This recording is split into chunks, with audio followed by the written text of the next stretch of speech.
Hi guys, आपका इस video में स्वागत है। भारत का संविधान से जितने भी प्रश्न परीक्षा में पूछे जाते हैं उन प्रश्नों को लेकर आया हूं, तो आप लोग एकदम ध्यानपूर्वक इस वीडियो में बने रहिए। तो आज का हमारा पहला क्वेश्चन है, कानूनों का संग्रह क्या कहलाता है। तो कानूनों का संग्रह क्या कहलाता है, तो संविधान कहलाता है। जो कानूनों का संग्रह होता है उसे हम क्या कहते हैं, तो संविधान कहते हैं। शासन व्यवस्था को चलाने के लिए एक लिखित संविधान के निर्माण के लिए एक सभा बनी जिसे कहा गया। तो उस सभा को क्या क्या कहा गया। जो शासन व्यवस्था को चलाने के लिए जो एक लिखित संविधान निर्माण के लिए जो सभा बनाई गई, उस सभा को क्या कहा गया। तो उस सभा को संविधान सभा कहा गया। अगर आप एक स्टूडेंट हैं तो आपके लिए यह वीडियो बेहद ही हेल्पफुल होगा। संविधान सभा के अध्यक्ष कौन थे। तो संविधान सभा के अध्यक्ष कौन थे, तो डॉक्टर राजेंद्र प्रसाद जी थे। संविधान सभा के सभापति कौन थे, तो डॉक्टर बी.आर. अम्बेडकर जी क्या थे, तो संविधान सभा के सभापति थे। भारत का संविधान कितने दिनों में बनकर तैयार हुआ। तो भारत का संविधान 2 वर्ष 11 माह और 18 दिनों में बनकर क्या हुआ था, तैयार हुआ था। भारतीय संविधान विश्व का सबसे संविधान है, सबसे बड़ा या फिर छोटा या फिर कैसा संविधान है। तो एक ऐसा संविधान है तो विस्तृत संविधान है, या फिर क्या कह सकते हैं, तो बड़ा संविधान है भारत का संविधान।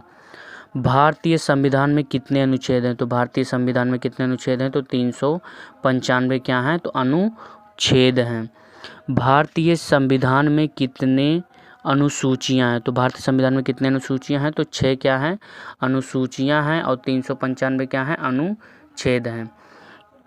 6 अनुसूचियां हैं और 395 क्या अनुच्छेद हैं।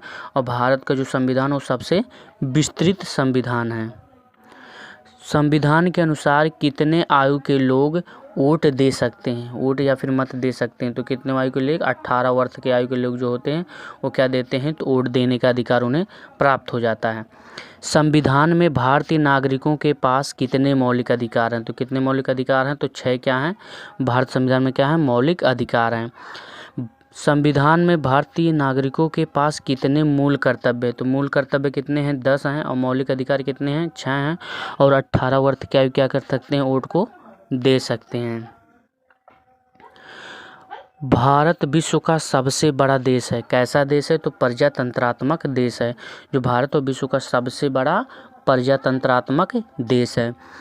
पूरे देश को चलाने के लिए एक अस्थाई सरकार है, जिन्हें कहते हैं, अस्थाई सरकार को क्या कहते हैं, जो पूरे देश को चलाता है, तो उसे केंद्रीय सरकार कहते हैं। केंद्रीय सरकार के कितने अंग होते हैं, तो केंद्रीय सरकार के 3 अंग होते हैं। कौन कौन से अंग होते हैं, तो व्यवस्थापिका, कार्यपालिका और न्यायपालिका। अगर उनके नाम पूछ लिया तो क्या बताओगे, तो व्यवस्थापिका, कार्यपालिका और न्यायपालिका केंद्रीय सरकार के 3 अंग हैं। वर्तमान समय में लोकसभा के सदस्यों की अधिकतम संख्या है। तो अधिकतम संख्या कितना होती है, तो मैक्सिमम नंबर पूछना तो 545 होती है। वर्तमान में राज्यसभा के सदस्यों की अधिकतम संख्या कितनी होती है, तो 250 होती है। राज्यसभा में अधिकतम संख्या पूछेगा तो 250 और लोकसभा में पूछेगा तो 545। राज्यसभा में कितने सदस्य राष्ट्रपति द्वारा मनोनीत किए जाते हैं। तो वेरी इंपॉर्टेंट प्रश्न है सभी प्रश्न। तो राष्ट्रपति द्वारा कितने सदस्य मनोनीत किए जाते हैं, तो 12 सदस्य। 12 सदस्य कैसे होते हैं, तो राष्ट्रपति द्वारा मनोनीत किए जाते हैं। राष्ट्रपति तीनों सेनाओं का क्या होता है, तो क्या होता है, तो सर्वोच्च सेनापति होता है। जो हमारा राष्ट्रपति होता है वो तीनों सेनाओं का सर्वोच्च सेनापति होता है। प्रधानमंत्री, न्यायाधीश, राज्यपाल की नियुक्ति कौन करता है, तो कौन करता है, तो राष्ट्रपति करता है। किनका, तो प्रधानमंत्री, न्यायाधीश और राज्यपाल की नियुक्ति प्रधान और राष्ट्रपति करता है। संयुक्त राष्ट्र संघ की कार्यवाही कितने भाषा में होती है, तो कितनी भाषा में होती है, तो 6 भाषा में होती है। 6 भाषा कौन कौन से हैं, अंग्रेजी है, अरबी है, फारसी है, फ्रेंच है, रूसी है, स्पेनिश है। इन्हीं 6 भाषाओं में क्या होती है, तो संयुक्त राष्ट्र संघ की क्या होती है, कार्यवाही होती है। जनरल असेंबली के नाम से जाना जाता है। तो महासभा को किस नाम से जाना जाता है, तो जनरल असेंबली के नाम से जाना जाता है। यूनेस्को का मुख्यालय कहाँ है, तो पेरिस में है। यूनेस्को का मुख्यालय कहाँ है, पेरिस में है। FAO का मुख्यालय कहाँ है, तो रोम में है। रोम में क्या है, FAO का मुख्यालय है। यूनिसेफ की स्थापना कब हुई थी? तो 11 दिसंबर 1946 को क्या हुई थी? तो यूनिसेफ की स्थापना हुई थी। संयुक्त राष्ट्र संघ की स्थापना कब हुई थी? तो 24 अक्टूबर 1945 को क्या हुई थी? तो संयुक्त राष्ट्र संघ की स्थापना हुई थी। संयुक्त राष्ट्र संघ की स्थापना कहाँ हुई थी? तो अमेरिका में हुई थी। संयुक्त राष्ट्र संघ की स्थापना कहाँ हुई थी? तो अमेरिका में हुई थी। मैं आशा करता हूँ आप लोगों को यह वीडियो पसंद आई होगी।